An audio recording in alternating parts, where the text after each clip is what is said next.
आजकल भागम भाग के दौर में लोग इतना व्यस्त हो चुके हैं कि शादी जैसे पवित्र और अटूट रिश्ते के लिए अच्छे डेस्टिनेशन वेडिंग की तैयारी तो करते हैं, अच्छी खरीदारी करते हैं, लेकिन शादी में मुहूर्त का क्या महत्व है पता नहीं, या तो इसे जानते नहीं या जानने की कोशिश नहीं करते।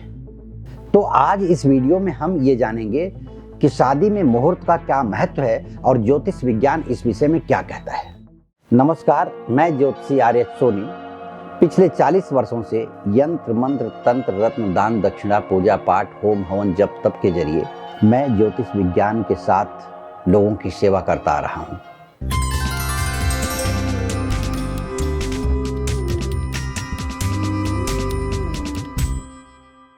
किसी भी इंसान की जिंदगी में शादी एक बहुत ही महत्वपूर्ण अवसर के रूप में आता है जिससे उस इंसान का भविष्य तय होता है। ज्योतिष विज्ञान के अनुसार अनेकों ग्रंथों में इस बात का विवरण मिलता है, जैसे नारद संहिता में तो साफ साफ लिखा हुआ है तिथि वार नक्षत्र समय शादी में अत्यंत महत्वपूर्ण भूमिका निभाते हैं और जिस भी व्यक्ति की शादी सच्चे मुहूर्त में सही मुहूर्त में नहीं हुई है उस व्यक्ति की शादीशुदा जिंदगी में अत्यंत कठिनाइयां अत्यंत तकलीफें देखी जा रही हैं। नारद संहिता के अनुसार विविध प्रकार के मुहूर्त बताए गए हैं और उसमें यह भी बताया गया कि विवाह कब करना चाहिए। ऐसे में नारद संहिता में साफ साफ लिखा हुआ है कि कन्या का विवाह जन्म समय से सम वर्षों में करना चाहिए। सम वर्ष यानी 18 साल में, 20 साल में, 22, 24, 26, 28, 30, 32 ऐसे वर्षों में करना चाहिए। वहीं बच्चे का लड़के का विवाह जन्म समय से विषम वर्षों में करना चाहिए, जैसे 19वें साल, 21वें साल, 23वें, 25वें, 27वें या 29वें, 31वें साल में करना चाहिए। यह साफ साफ लिखा हुआ है नारद संहिता में। विवाह के लिए जो अत्यधिक अच्छे महीने हैं वह है माघ, फागुन, बैसाख और जेठ। किसी का पुत्र हो और किसी की पुत्री हो और दोनों ज्येष्ठ हों तो उनका विवाह ज्येष्ठ महीने में नहीं करना चाहिए, यह शास्त्र कहता है। वहीं पर कार्तिक और माघ महीना मध्यम माना गया है, बाकी के महीने अनिष्टकारी होते हैं। इसके विपरीत मैं आपको बताऊं, इसके विपरीत सूर्य अगर आर्द्रा नक्षत्र में प्रवेश कर रहा है और आर्द्रा से स्वाति तक 10 नक्षत्रों में विवाह, देव स्थापना, यज्ञोपवीत संस्कार आदि करना अशुभ माना गया है। तो अब आर्द्रा से स्वाति नक्षत्र में अगर सूर्य जाता है तो उस समय में विवाह नहीं करना चाहिए। अब यहाँ पर एक बात और बताना चाहता हूँ कि शुक्र अस्त हो, गुरु अस्त हो तो भी विवाह नहीं करना चाहिए। मुहूर्त के और दोष में बता रहा हूँ कि रविवार का दिन कितने ही महत्वपूर्ण योगों से युक्त हो, उस दिन कितना ही अच्छा मुहूर्त क्यों न हो, उस दिन विवाह वर्जित है, ऐसा नारद संहिता में साफ साफ लिखा हुआ है।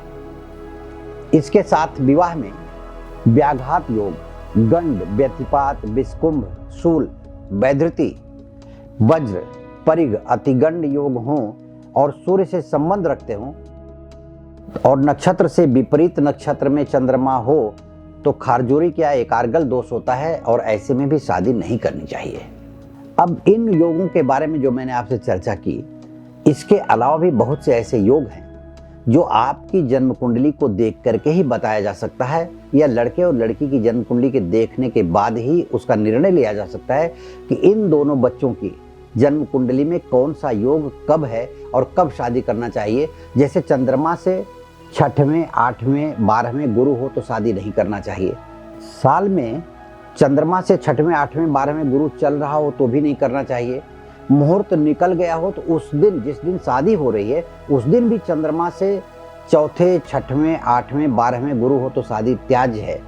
शुक्र अस्त हो, गुरु अस्त हो या कोई ऐसा नक्षत्र हो तो ये सारी बातें जन्म कुंडली देखने के बाद ही बताई जा सकती हैं और दोनों की जन्म कुंडली चाहिए उस समय में जब मुहूर्त निकाला जा रहा है, अन्यथा सही प्रकार का मुहूर्त आपको मिल नहीं पाएगा और शादी जब होगी तो किसी गलत मुहूर्त में होने के कारण भविष्य में तकलीफें आ सकती हैं, जो आजकल देखी जा रही हैं। लोग आजकल शादियां कर रहे हैं वो हाल देख करके कर रहे हैं, अपनी छुट्टियां देख करके कर रहे हैं, बच्चों की छुट्टियां देख करके कर रहे हैं, उसमें मुहूर्त का जैसे कोई महत्व ही नहीं रह गया है।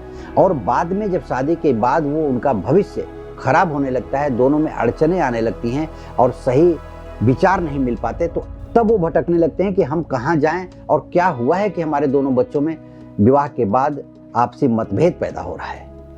तो मैं आपको ये बताना चाहता हूं कि इस तरह के किसी भी बात को जानने के लिए, मुझसे संपर्क करने के लिए, जन्म कुंडली में मुहूर्त निकालने के लिए या किसी भी प्रकार का परामर्श लेने के लिए आप वीडियो के नीचे दिए गए लिंक पर क्लिक करें तथा साथ ही हमारे वीडियो को लाइक करें, शेयर करें और सब्सक्राइब करें। और इस तरह की किसी भी प्रकार की समस्या हो तो आप हमारे इनबॉक्स में लिख करके अपनी समस्या भेजें, ताकि आने वाले समय में आपको मैं वीडियो बनाकर आपके समस्या को दूर करने में मदद कर सकूं। नमस्कार, धन्यवाद।